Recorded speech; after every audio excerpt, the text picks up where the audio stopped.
स्वागत आप सभी का जीके फैक्ट चैनल की एक और नई वीडियो में। आज इस वीडियो में कवर करेंगे 18 दिसंबर 2024 के इम्पोर्टेंट करंट अफेयर्स के क्वेश्चन। और इस वीडियो में हम एसएससी एग्ज़ाम, बैंक एग्ज़ाम और रेलवे एग्ज़ाम के इम्पोर्टेंट क्वेश्चन डिस्कस करेंगे। तो चलिए शुरू करते हैं आज की इस वीडियो को। क्वेश्चन नंबर 1 है, हाल ही में पेंशनर दिवस कब मनाया गया है? इसका सही आंसर है 17 दिसंबर। पेंशनर दिवस हर साल 17 दिसंबर को मनाया जाता है। यह दिन स्वर्गीय डी.एस. नाकारा को सम्मानित करने के लिए मनाया जाता है। उन्होंने सेवानिवृत्त कर्मचारियों के पेंशन अधिकारों के लिए संघर्ष किया था। 17 दिसंबर 1982 को सर्वोच्च न्यायालय ने पेंशन भोगियों और सेवानिवृत्त अधिकारियों के लिए एक ऐतिहासिक फैसला सुनाया था। तो पेंशनर दिवस मनाया जाता है 17 दिसंबर को। डिस्कस करते हैं अब दिसंबर महीने के इम्पोर्टेंट डेज के बारे में। 1 दिसंबर को विश्व एड्स दिवस, 2 दिसंबर को राष्ट्रीय प्रदूषण नियंत्रण दिवस और दासता उन्मूलन दिवस, 3 दिसंबर को विकलांग व्यक्तियों का अंतर्राष्ट्रीय दिवस, 4 दिसंबर को भारतीय नौसेना दिवस, 5 दिसंबर को विश्व मृदा दिवस और अंतर्राष्ट्रीय स्वयं सेवक दिवस, 6 दिसंबर को डॉक्टर बी.आर. अम्बेडकर स्मृति दिवस, 7 दिसंबर को सशस्त्र सेना झंडा दिवस और नागरिक उड्डयन दिवस, 9 दिसंबर को अंतर्राष्ट्रीय भ्रष्टाचार विरोधी दिवस और 10 दिसंबर को मानवाधिकार दिवस और नोबेल पुरस्कार दिवस, 11 दिसंबर को अंतर्राष्ट्रीय पर्वत दिवस, 14 दिसंबर को राष्ट्रीय ऊर्जा संरक्षण दिवस और 16 दिसंबर को विजय दिवस के रूप में मनाते हैं। तो अभी हमने दिसंबर महीने के इम्पोर्टेंट डेज को डिस्कस किया है। अगला क्वेश्चन है क्वेश्चन ऑफ द डे और इसका आंसर कमेंट सेक्शन में लिखना है। क्वेश्चन है, 13वां एडमिरल कप 2024 को किसने जीता है? ऑप्शन है भारत, इटली, श्रीलंका या फिर रूस। तो इसका आंसर कमेंट सेक्शन में लिखना है। क्वेश्चन नंबर 2 है, 10वां अंतर्राष्ट्रीय वन महोत्सव कहाँ पर शुरू हुआ है? तो 10वां अंतर्राष्ट्रीय वन महोत्सव शुरू किया गया है भोपाल में। मध्य प्रदेश के भोपाल में आयोजित 10वां अंतर्राष्ट्रीय वन मेला 17 दिसंबर 2024 को शुरू हुआ और 23 दिसंबर तक चलेगा। तो 10वां अंतर्राष्ट्रीय वन महोत्सव भोपाल में आयोजित किया गया है। डिस्कस करते हैं अब मध्य प्रदेश के इम्पोर्टेंट स्टैटिक जीके के क्वेश्चन। मध्य प्रदेश की राजधानी भोपाल है। मध्य प्रदेश का सबसे बड़ा शहर है इंदौर और मध्य प्रदेश का गठन हुआ था 1 नवंबर 1956 को। राजकीय भाषा हिंदी है और राजकीय पशु है बारहसिंगा। मध्य प्रदेश का राजकीय पक्षी है रानी चिड़िया, जिसको गोरैया के नाम से जाना जाता है। राजकीय वृक्ष है बरगद और राजकीय फूल है सफ़ेद कमल। मध्य प्रदेश का क्षेत्रफल है 3,08,350 वर्ग किलोमीटर और कुल जिले हैं 55 2023 तक। नर्मदा नदी का उद्गम स्थल यहीं से होता है। जगह का नाम है अमरकंटक। और मध्य प्रदेश में कितने राष्ट्रीय उद्यान हैं? तो टोटल 11 राष्ट्रीय उद्यान हैं। कान्हा राष्ट्रीय उद्यान किसके लिए प्रसिद्ध है? बाघ संरक्षण के लिए। सांची का स्तूप किस जिले में है? रायसेन में। भीमबेटका गुफा भी प्रागैतिहासिक शिलाचित्र के लिए फेमस है। मध्य प्रदेश का सबसे ऊंचा जलप्रपात है बहुतरवा जलप्रपात। और मध्य प्रदेश के प्रमुख पर्वत कौन से हैं? सतपुड़ा और विंध्याचल। मध्य प्रदेश में हीरे की खदान को कहते हैं? पन्ना में हीरे की खदान है। मध्य प्रदेश का पहला टाइगर रिजर्व है कान्हा टाइगर रिजर्व। और मध्य प्रदेश को भारत का हृदय यानी कि हार्ट ऑफ इंडिया के नाम से जाना जाता है। डिस्कस करते हैं मध्य प्रदेश के बारे में। कैपिटल अभी हमने डिस्कस किया है भोपाल है। लार्जेस्ट सिटी इंदौर है और डिस्ट्रिक्ट है 55, 10 डिविजन्स में डिवाइड है। गवर्नर है मंगू भाई सी पटेल। चीफ मिनिस्टर है मोहन यादव जो कि बीजेपी से संबंधित है। डिप्टी चीफ मिनिस्टर है जगदीश देवड़ा और राजेंद्र शुक्ला जो कि बीजेपी से है। सीएम है मोहन यादव, ये भी बीजेपी से हैं। राज्यसभा की सीट है 11 सीट और लोकसभा की सीट है 29 सीट। और हाई कोर्ट है मध्य प्रदेश हाई कोर्ट। और एरिया के हिसाब से सेकंड नंबर पर है इंडिया में, जिसका क्षेत्रफल 3,08,252 वर्ग किलोमीटर है। अगला क्वेश्चन है, कौन दुनिया में तीसरा सबसे बड़ा स्मार्टफोन निर्यातक बना है? भारत। भारत दुनिया में स्मार्टफोन का तीसरा सबसे बड़ा निर्यातक देश बन गया है। साल 2019 में भारत 23वें नंबर पर था। क्वेश्चन नंबर 4 है, किस देश ने 2025 तक भारतीयों के लिए वीज़ा मुक्त यात्रा की पेशकश की है? रूस में। रूस ने 2025 की वसंत ऋतु से भारतीयों के लिए वीज़ा मुक्त यात्रा की पेशकश की है। यह पहल दोनों देशों के बीच में समूह पर्यटकों के आदान प्रदान को बढ़ावा देने के लिए की जा रही है। बात करते हैं रशिया के बारे में। आधिकारिक नाम है रूसी संघ यानी कि रशियन फेडरेशन और राजधानी मॉस्को है। क्षेत्रफल 1,70,98,000 242 वर्ग किलोमीटर है, जो कि दुनिया में सबसे बड़ा देश है। जनसंख्या है लगभग 14 करोड़ और मुद्रा है रूसी रूबल और रूस की भाषा है रूसी, जो कि आधिकारिक भाषा है।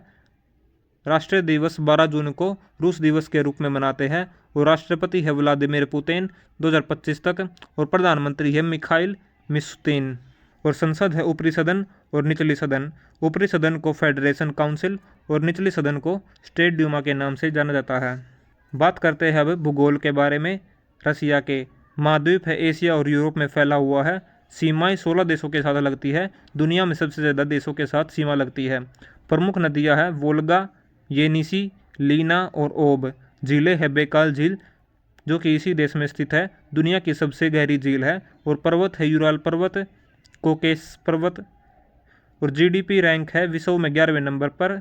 और अंतरिक्ष मिशन पहला उपग्रह था स्पुतनिक 1, जो कि 1957 में छोड़ा गया था। अंतरिक्ष यात्री था पहला मानव अंतरिक्ष यात्री यूरी गैगरिन। 1961 में पहला मानव अंतरिक्ष यात्री था।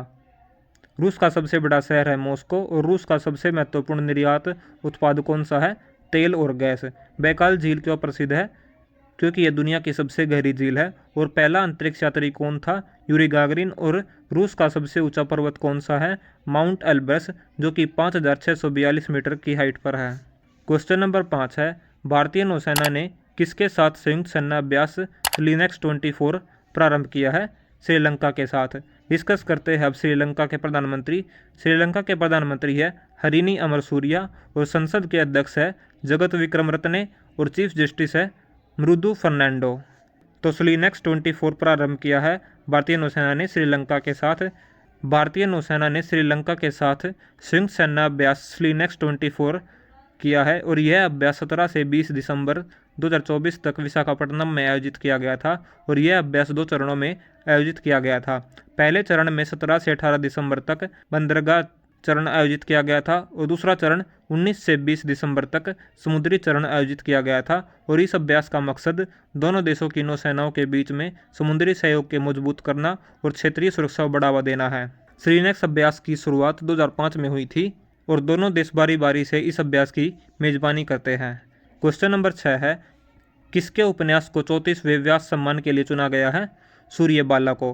प्रसिद्ध हिंदी लेखिका सूर्यबाला के उपन्यास कौन देश को वासी वेणु की डायरी को 34वें व्यास सम्मान के लिए चुना गया है और यह उपन्यास साल 2018 में प्रकाशित हुआ था। इस उपन्यास में अमेरिका में रहने वाले भारतीय युवाओं के सांस्कृतिक संघर्ष और पहचान से जुड़ी समस्याओं को उजागर करता है।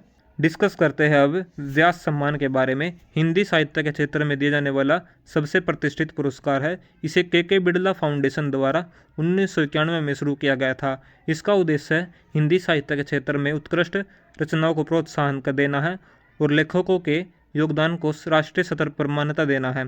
इसकी योग्यता पिछले 10 वर्षों में प्रकाशित हिंदी साहित्यिक कृति, कविता, उपन्यास, निबंध, नाटक आदि के योग्यता के आधार पर भारतीय नागरिक को दिया जाता है। पुरस्कार राशि 4 लाख रुपए, एक पत्र और स्मृति चिन्ह के रूप में पुरस्कार राशि दी जाती है। डिस्कस करते हैं अब क्वेश्चन नंबर 7। वर्ष 2024 की सैयद मुश्ताक अली ट्रॉफी किसने जीती है? मुंबई ने। साल 2024 के सैयद मुश्ताक अली ट्रॉफी मुंबई ने जीती है। मुंबई ने बेंगलुरु के चिन्नास्वामी स्टेडियम में खेले गए फाइनल में मध्य प्रदेश को 5 विकेट से हराया और ये मुंबई का दूसरा सैयद मुश्ताक अली ट्रॉफी खिताब है। इससे पहले मुंबई ने 2022 में यह ट्रॉफी जीती थी। डिस्कस करते हैं अब सैयद मुश्ताक अली के बारे में। भारत की प्रमुख घरेलू क्रिकेट प्रतियोगिता है जो T20 फॉर्मेट में आयोजित की जाती है। यह टूर्नामेंट भारतीय क्रिकेट कंट्रोल बोर्ड यानी कि BCCI द्वारा 2006-07 में शुरू किया गया था और इसका नाम भारतीय क्रिकेट के महान खिलाड़ी सैयद मुश्ताक अली के नाम पर रखा गया है। मुख्य विशेषता है प्रारूप और संरचना। यह प्रतियोगिता T20 फॉर्मेट में खेली जाती है जिसमें भारतीय राज्य और क्षेत्रीय टीमों के बीच में मुकाबले होते हैं। टूर्नामेंट में प्रत्येक राज्य या क्षेत्रीय टीम एक दूसरे के खिलाफ मुकाबला खेलती है और इसमें लीग स्टेज के बाद नॉकआउट राउंड होते हैं। भाग लेने वाली टीमें हैं महाराष्ट्र, तमिलनाडु, मुंबई, कर्नाटक, दिल्ली और उत्तर प्रदेश जैसी प्रमुख राज्य के टीमों के साथ साथ क्षेत्रीय टीमों की भी भागीदारी होती है। इसका उद्देश्य है सैयद मुश्ताक अली ट्रॉफी का भारतीय क्रिकेट के युवा और उभरते हुए खिलाड़ियों को एक मंच प्रदान करना है। यह टूर्नामेंट भारतीय क्रिकेट टीम के लिए भविष्य के T20 क्रिकेट खिलाड़ियों की पहचान करने का एक महत्वपूर्ण साधन है। महत्वपूर्ण रिकॉर्ड है।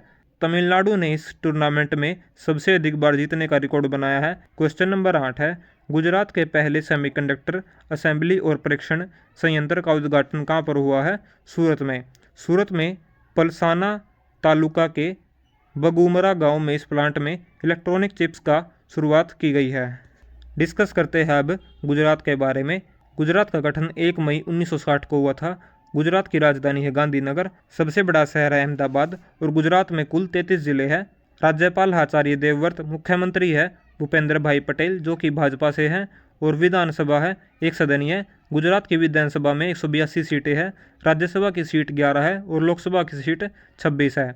बात करते हैं अब भारत के कुछ महत्वपूर्ण राज्यों के सीटों की संख्या लोकसभा की। उत्तर प्रदेश में 80 सीटें, महाराष्ट्र में 48 सीटें, बंगाल में 42 सीटें, बिहार में 40 सीटें, मध्य प्रदेश में 29 सीटें, तमिलनाडु में 39 सीटें, राजस्थान में 25 सीट, आंध्र प्रदेश में 25, कर्नाटक में 28 और गुजरात में 26 सीट है, जो कि लोकसभा की सीटें हमने डिस्कस की है। अगला क्वेश्चन डिस्कस करते हैं। क्वेश्चन नंबर 9, जमशेदजी टाटा पुरस्कार से सम्मानित किसे किया गया है?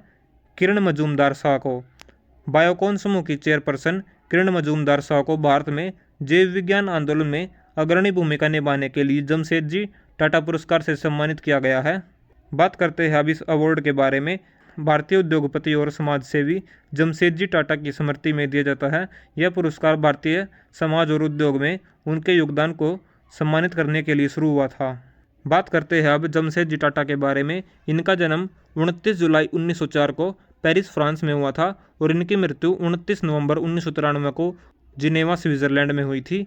और इनको पुरस्कार मिले हैं पद्म विभूषण 1955 में, लीजन ऑफ ऑनर 1982 में, डैनियल गुगेनहाइम मेडल 1988 में और भारत रत्न 1992 में दिया गया है। क्वेश्चन नंबर 10 है, नया सर्वेक्षण पोत INS निर्देशक कहाँ पर भारतीय नौसेना में शामिल किया गया है? विशाखापट्टनम में। आज की हमारी वीडियो यही समाप्त होती है। अभी हम डिस्कस करेंगे प्रीवियस डे के करंट अफेयर्स के क्वेश्चन।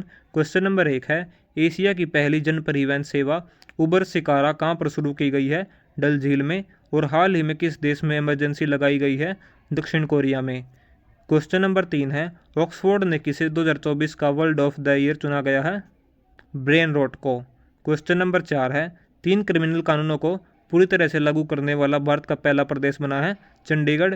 क्वेश्चन नंबर 5 है, men's hockey junior Asia cup 2024 का खिताब किसने जीता है? भारत ने। और भारतीय नौसेना दिवस कब मनाया गया है? 4 दिसंबर को। सीताराम विवाह पंचमी महोत्सव कहाँ पर आयोजित होगा? नेपाल में। क्वेश्चन नंबर 8 है, किस राज्य सरकार ने बीफ को पूर्णतः प्रतिबंधित किया है? असम की राज्य सरकार ने। क्वेश्चन नंबर 9 है, महाराष्ट्र के नए मुख्यमंत्री के रूप में कौन शपथ लेंगे? देवेंद्र फडणवीस। क्वेश्चन नंबर 10 है, विश्व मृदा दिवस कब मनाया गया है? 5 दिसंबर इसका सही आंसर है। आज की हमारी वीडियो यही समाप्त होती है। वीडियो पसंद आई तो वीडियो को लाइक करें, वीडियो को शेयर करें और चैनल को सब्सक्राइब करें। Thanks for watching GK fact channel. मिलते हैं अगले वीडियो में।